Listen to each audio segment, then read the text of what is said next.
Actually ম্যাক্সের উল্টা দিকে, যেটা নাকি আমাদের 2333 মঞ্চ, ওখানে ছিলাম আমি 2333 একজন টিচার। তো আমার বাইকটা সন্ধ্যা 7টা থেকে ওখানে পার্কিং ছিল, মঞ্চ থেকে জাস্ট 10 মিটারের মধ্যেই বাঁ দিকে।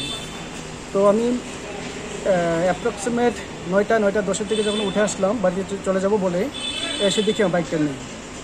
অনেক আমাদের স্টাফরা, আমাদের কলিগরা, আমরা আশেপাশে রবীন্দ্র ভবন থেকে ওরিয়েন্ট চৌমুহনী পর্যন্ত আমরা সার্চ করেছি, কিন্তু কোথাও পেলাম না।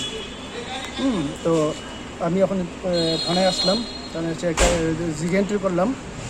তো দেখি এখন কি হয়, বাইকটা পাওয়া যায় কিনা।